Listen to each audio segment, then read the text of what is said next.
be okay today, but yeah, let's do that for the fire.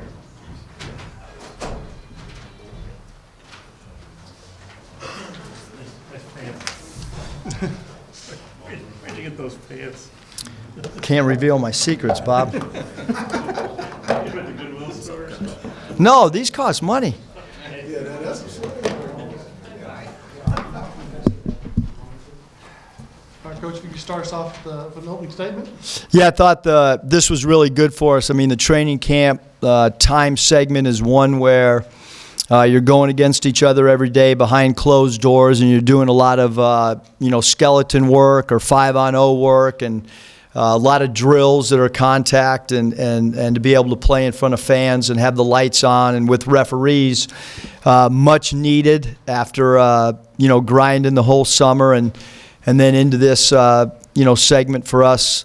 And now we got a 2-week stretch before we get to compete again. But this will be a great opportunity for our staff to individually watch some film with guys, and also to watch it collectively as a team and try to clean up some of the areas from an execution standpoint. I thought from execution offensively, we probably a little bit ahead of where I thought we might be. As far as spacing and defensively, we got to get a lot better in a lot of areas. But overall, pleased with the performance and the guys picking up the offensive terminology and such in such a short period of time. Questions? What'd you think of the atmosphere and having Eddie Sutton and Nolan Richardson there, just all that stuff? Yeah, I thought that when we first tossed the idea around, I don't think we could ever envision that both Coach Richardson and Coach Sutton would be here together. To be able to do the photo op afterwards with our guys, and then Monday we're going to kind of really dive into the history of both coaches and what they did for this program, and I mean it's really cool. It's really neat. I'm new to the area, obviously, but understand the significance of what both men did for this state and what they did for the university and the basketball program. So to be able to have them come in a setting like tonight I thought it was really cool. I guess which player stood out to you? As far as playing well.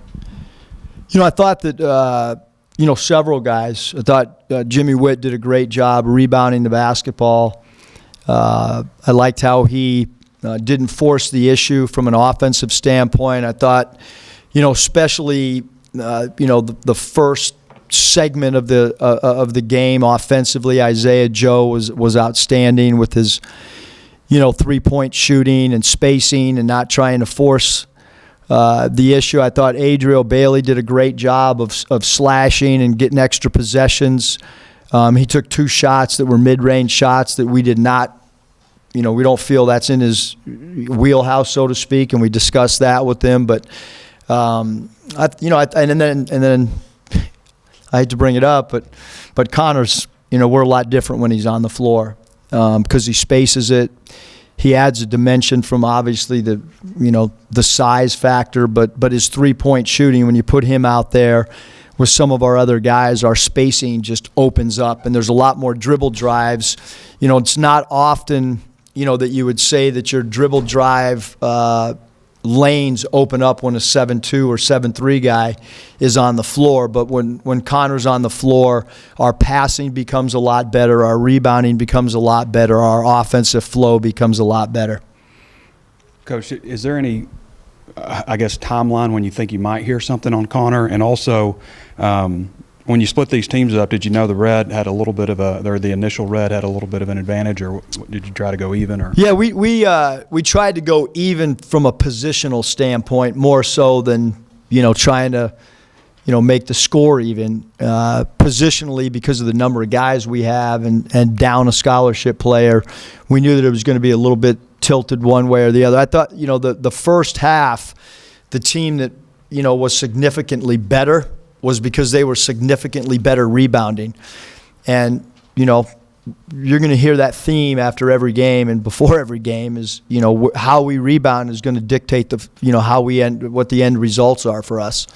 And at halftime, if you look at those halftime stats and you see the team that was clearly executing better, they were also rebounding the ball and getting extra possessions as well. And the team that got down by a significant margin did not rebound the basketball at all. I could have gone out there myself and rebounded as well as that group. Yeah, I mean, with Connor's timeline is, you never know. I mean, we have no way of knowing, when we'll hear one way or the other. Yeah, as far as the poor rebounding, I guess by the white team in the first half, what'd you say to them at halftime?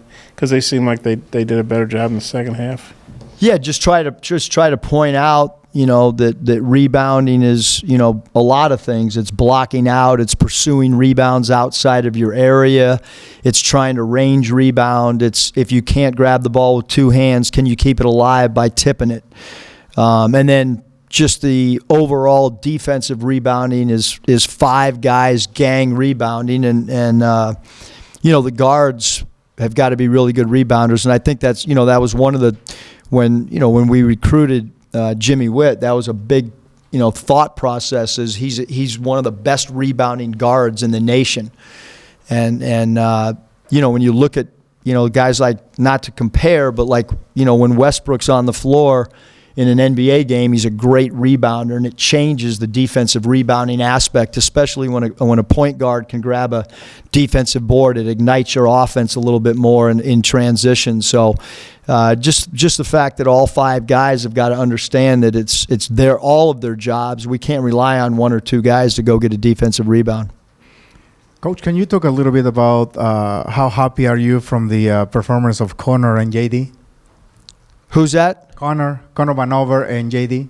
Yeah, JD is behind closed doors. JD Note has been a guy that's at times has dominated practices, and then there's times where he turns the ball over a little bit and gets a little bit sloppy. But the year of development that he'll have, his developmental year, we'll call it, instead of a sit-out year, is vital to us because he is a player that is really, really good one-on-one player. He can create his own shot. He has consistently shot the three ball pretty well. Now it's just a matter of getting JD to understand good shot, bad shot, and the value of taking care of the basketball. But from a skill level standpoint, he can be a really, really good player for us as we look into the future. And then Connor's, as I just stated, Connor's he's a unique player. There's not many guys at his size who can shoot the ball, and he's a great passer, and he's a willing passer. He's a really good teammate. Probably the neatest thing in such a short time frame is, I thought when Connor came onto campus, he was introvert, didn't say much. Now he's one of our most talkative players, and it's been really cool to see maturity and confidence. When you talk a lot on the floor, it's usually the guys that are really confident, and I think that Connor's confidence continues to grow on a daily basis. I guess they hadn't named the crowd. I thought maybe it was close to 8,000 or so. What did you think of the crowd? I thought it was phenomenal. I really did. Obviously, when you do something like this, you have no idea. Look, it's a red and white, scrimmage, so to speak, and we're not playing against another team, and the weather's absolutely beautiful. I mean, it's like a, picture perfect day. And so, you don't know what the crowd's going to be like. But I thought it was a great crowd, and they stayed till the end. I didn't know at halftime. I said to one of the coaches, well, I wonder what's going to happen when we walk up there. Is it going to be half empty? And I thought that, seems like people are intrigued by the guys on the floor and wanted to watch our ball club. And again, I thought, nothing's going to be real pretty at this time for anybody in the country. And I think we're, from an execution standpoint, although we have a lot to clean up, I also think that we're far ahead in some ways as well. It's kind of weird with the guys swapping jerseys, but I guess it was an 8-point game between Team Eddie and Team Nolan. Do you think that the the first white team that switched to red, they were more competitive. Do you think they kind of got their pride kicked a little bit in that first half? Or what do you think got them going in the second half? Yeah, I think that the one thing in basketball, and it's something that I repeat all the time is, my dad used to always talk about there's 3 runs in every game.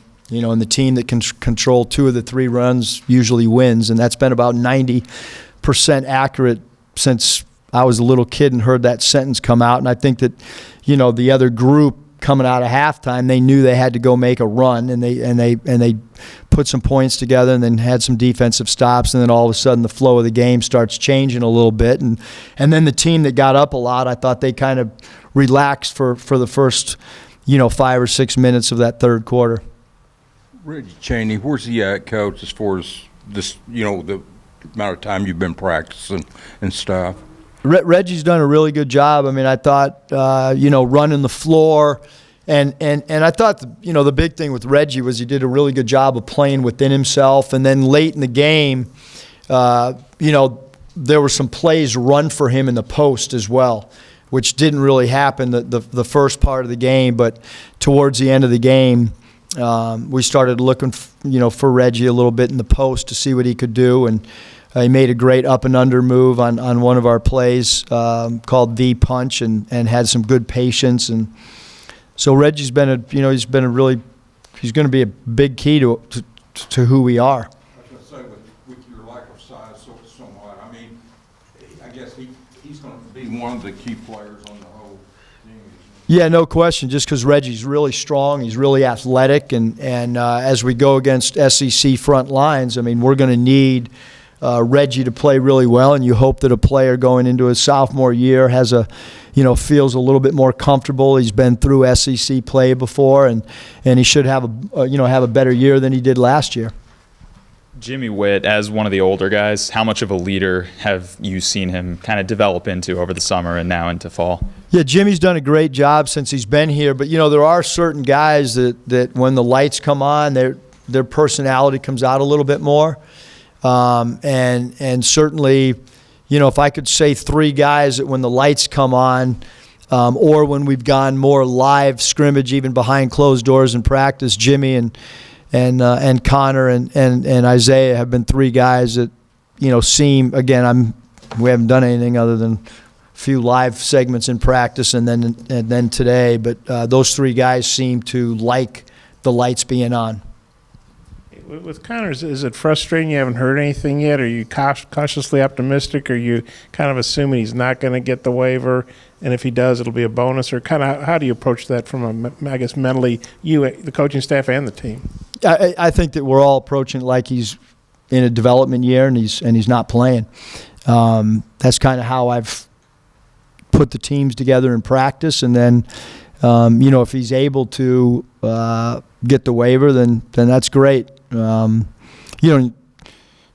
at around the country, there's been quite a few guys that have gotten it, and I think that he's got as good a case or whatever you want to say as anybody. Final questions, Coach? Anyone? All right. Quiet. Thanks. Bring players in. If you'll look in your books, page 2 and 3.